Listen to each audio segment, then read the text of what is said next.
everybody, as Kevin Smith would say in his Fat Man Beyond videos, welcome to hopefully what you will consider to be a informative, educational video in regards to, my 2 cents in regards to selling items online, whether it be on eBay, Bonanza, Facebook Marketplace, Craigslist, Kijiji, etc.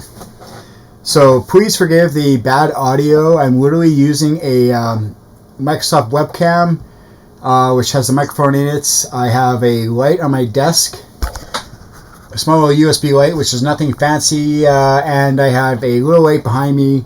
So like the lighting in this area is abysmal. I apologize. I'm sorry about the bad audio, the bad video, but hopefully as this channel grows, I can afford to purchase better lighting, better cameras, and actually hopefully find some video editing software for Linux. This is a 30-day challenge video series for me in regarding to moving essentially from a Windows-based environment over to a Linux-based environment. And I am a Linux Nubian. And even as being doing tech support and being A+ certified and all that stuff from years ago, I never really made the switch to Linux. I've had lots of opportunities to learn Linux, but I never really took the time to actually try to use it on a daily basis, and that's one of my own fault. I should have made this jump years ago, and it's gotten easier and easier to move over from a Windows-based environment to a Linux environment over time.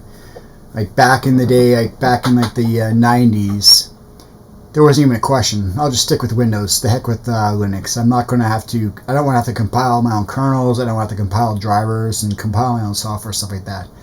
It's become so much more easier to do it in today's world than it was years ago.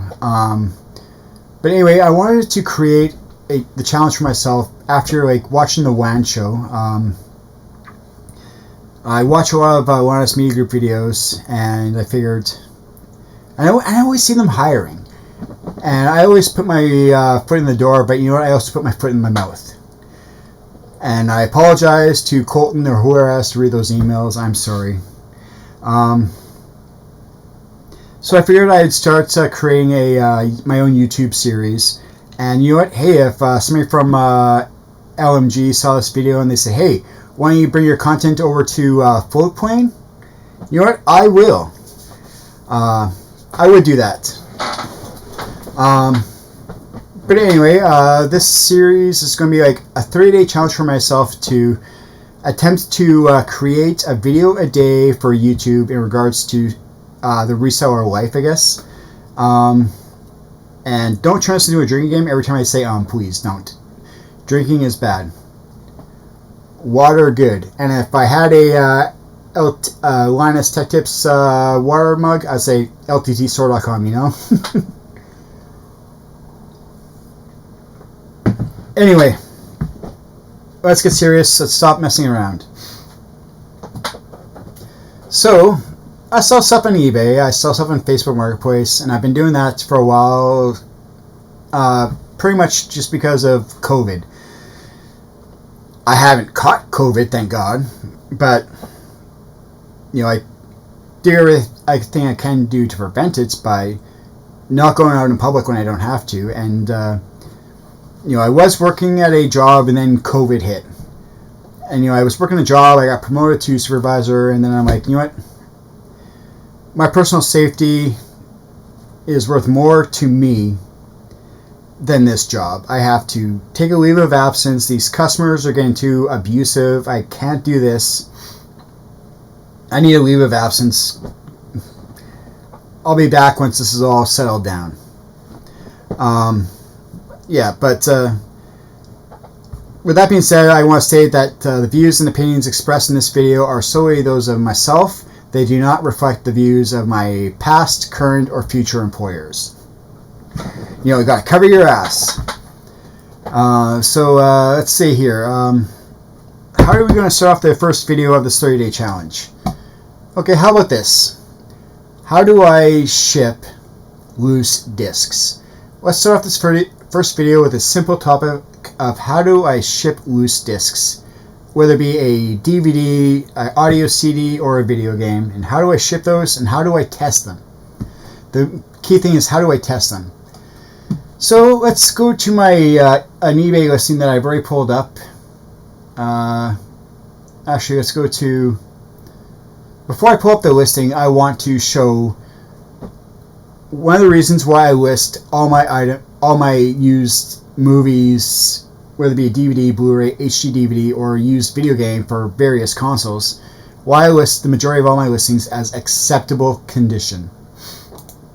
When you go to the eBay page for the definition, what eBay's definition of the various condition qualities are for movies, TV shows, music, and video games, you can see brand new, like new, very good, good, and acceptable. Now, my interpretation of this is strictly going by like what the wording is on the eBay page, as you can see on the screen here. My definition of what each one of these might be is going to be different than, say, what your definition of these might be. But in order to alleviate any item not as described cases, I have to list my items going by eBay's variation of each one of the conditions. So, like when you see good, it says like minor damage to the jewel case, including scuffs or cracks. But it says the cover art and liner notes are included. Video game instructions are included. No skipping on the CDs, DVDs, no fuzzy, snowy frames on VHS tapes. See seller listing for full details. Now, those conditions are good. Give a buyer an item, a reason to open up an item not as described case right then and there. Discs. There's only so much you can do to protect them. You can ship them the best way you can, and I will give you an example of how I would ship a item. But because of this definition, I don't list items as good or above. What I do is I list everything under acceptable condition, simply because where I just want to show it here. Box may not be included. And that's how I list all my media, whether it be a video game, a movie, or an audio CD. Even more so when it's just an audio disc.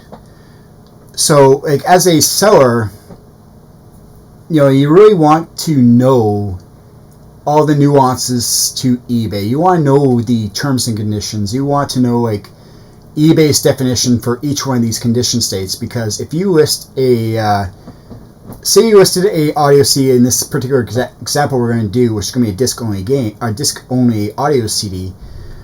If I listed it as good, since they state that the cover art and liners are included, I'm opening myself up to item not as described. So let's just grab this giant binder here. Move my camera down. So this is one of the binders I use to store a lot of CDs. I label this binder Disc Binder 2, and it says Audio CDs, so the only thing in here are going to be audio CDs. And let me warn you, before I open this up, let me move my camera back up, my audio tastes when I was younger were atrocious. They were abysmal. I have zero taste in music, as you will soon see here. These disc-only audio CDs were from my personal collection when I was younger, back in high school, and this is back in like the mid to late 90s. So let's just see what's in here. All right. So this is how I store a lot of my CDs. In this case, I got Bare Naked Ladies. This was one of the very first CDs I ever got. This was Bare Naked Ladies. This is the one with, If I Had $1 Million. I actually had the chance to meet the Bare Naked Ladies when they did a concert here in Vancouver a few years ago before I had a stroke. And they were great. I actually got paid for the backstage pass, so I got to meet them after the show. But one of the nice things about this particular concert is that they had, my mind's drawn a blank. They had, I can't remember his name. I do apologize. It's Alan Doyle. That's it. It's Alan Doyle. He was the lead singer for another Canadian band called Great Big Sea. They had him playing before they played, and he was a great show, and Bare Naked Ladies were even a good show. But anyway, this is how I store CDs. As you can see, I got Bare Naked Ladies. I got the Hackers CD, which I'm going to be pulling out for this example. So I'm just going to put this aside now. Other CDs I have are like Sash. I got, let's see here, we got Love Inc. We got another Love Inc. Broken Bones single. I got Cher. This is the Believe CD for sure. Yes. Horrible. Fucking. Why did I buy that CD? Nothing against Cher. She's a good artist. But, being a guy in the 90s and having this in your collection wasn't exactly the sexiest thing in the world. Neither was having the Aqua Aquarium CD. Or having an Aqua Video CD. But anyway, this is how I store all my CDs. They're all in binders, and all the pages are numbered so I can easily find a disc.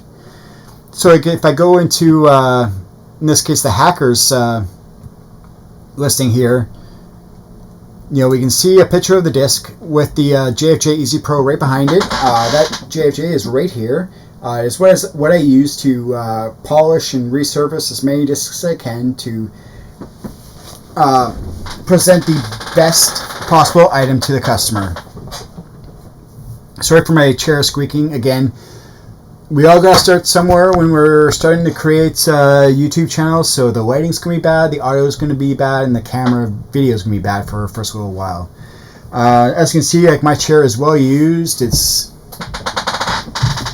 missing a lot of pieces. I'm not sure if you can see that. Hopefully you can't. It's definitely squeaking a bit. Alright, but so we got the CD. So you can see my listing on the right side of the screen for this particular CD. It's an excellent, what I would consider to be great physical condition. My interpretation of the various listing definitions is going to be different than yours, which is why I list everything under acceptable condition. So I got pictures of the CD and the back of the CD. These little paper sleeves is what I use to, like these guys here, is what I use to help protect discs when I'm packing them. We'll come back to this in a minute. But after I pick the item, inspect the item, resurface or polish the item in the JFJ Easy Pro that I got on the side here. After doing that, what I do is I'll take the disc and I will put it into one of the optical drives in my computer.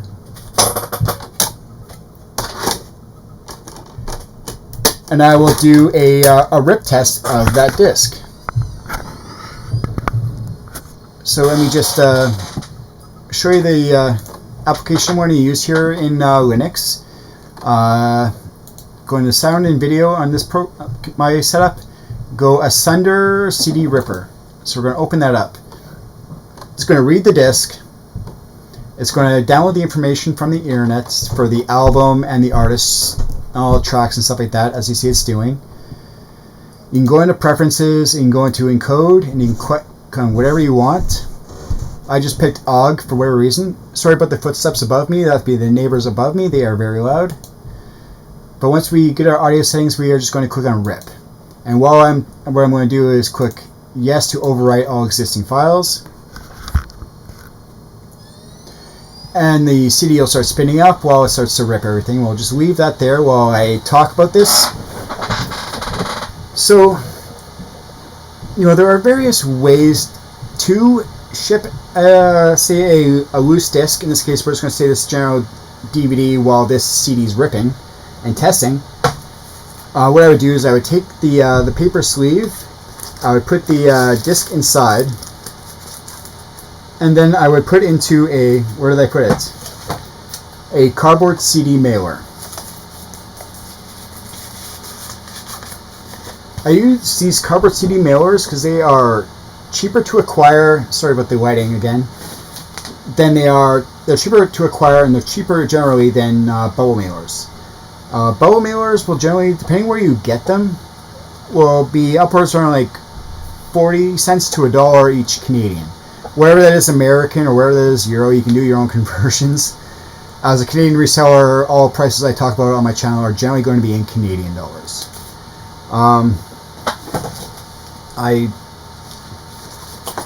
As a store subscriber on eBay, I do get coupon codes for shipping supplies, which definitely helps alleviate some of the costs. But the eBay mailers, these holiday ones, are better, in my opinion, than these standard white ones. And the reason why I think they're better than the standard white ones is those standard white ones, they are more translucent than these ones here. You can't really see what's inside of this versus that white one. I've put DVDs in these white eBay ones, and you can sometimes make out the label of the title of a movie or the title of a video game that goes inside of them. So I definitely prefer using, like in this case, this holiday themed eBay mailer, or a general Uline craft bubble mailer. These are cheaper to get than the eBay mailers, but you have to order them in bulk. And by bulk, I mean like 250 at a time. Which, in all due honesty, you are going to use as a reseller, so might as well just buy a bunch, and then we have excess on hand. But using a CD mailer like this is cheaper overall, and I prefer using these versus a bubble mailer when it's shipping just a CD or a disc-based game. I've never had any issues with customers saying the item arrived damaged or cracked or anything like that. So I prefer using them that way, using them in this. One thing I would never do is I would never take a disc and put it in any bubble mailer like that. That's a big no-no for me. What you should do instead is get a little creative. Like if you don't have like these generic CD sleeves, you can pick them up for like pennies on the dollar when you buy them in bulks of 100, and you will use them eventually. But this will add no real physical protection when shipping an item, other than making sure that when the disc does go sliding around the package, that at least it's held within this package and it won't overly get scratched. So if you don't have CD mailers, what I highly recommend people doing is just grab some scrap cardboard, cut a couple sheets of cardboard like this, put one on one side, get another sheet and put it on the other side, get some tape to help hold the disc inside in between the cardboard, and then you can feel more comfortable putting this in here. So at least then you get more protection. You know, if somebody was to hit it or step on it, you're going to have a little bit more protection than, you know, just putting the disc in there alone. Like, that was a huge no-no for me. But anyway, if I'm not using a CD mailer like that, I'll put it between two sheets of cardboard, or put it into a slim jewel case, and then put it into a bubble mailer. But even then, like a jewel case I don't really like using, because jewel cases again can get cracked and scratch the disc inside. So I find putting it into a protective sleeve and then putting it in between two sheets of cardboard or inside of a CD mailer is the best way to ship a loose disc. And as you can see here, this Hackers CD was fully ripped. So I can confidently say that there's going to be no reading errors when a person gets this disc to actually play it in their DVD player. They're not going to have any like skipping or anything like that. And again, you know, when you're listing your item on eBay, you want to make sure you're following the eBay definitions for the various condition states. You don't want to open yourself up to item not as described. Again, like if you list like a disc-only video game or disc-only audio CD or DVD as good condition, you're opening yourself up for potential item not as described cases if you don't include the cover art liner notes for CDs, or the DVD box in the case of DVDs or video games. Especially when it says like video games instructions are included for good condition. So like, it's good to know, like, if you don't have the instructions and you don't have the box and it's just a disc only, you want to sell it only as an acceptable condition. And make sure that you note that in your listing description. Like even the video games I have on my back wall there, whether or not they have instructions, whether or not they have cases, whether or not they're complete or whatever, I always list all my discs, all my video games, all my DVDs as acceptable condition. And that's just to alleviate myself from any variations of my opinion of these conditions versus what the buyer's opinions of a condition may be versus what eBay's definition of the condition is going to be.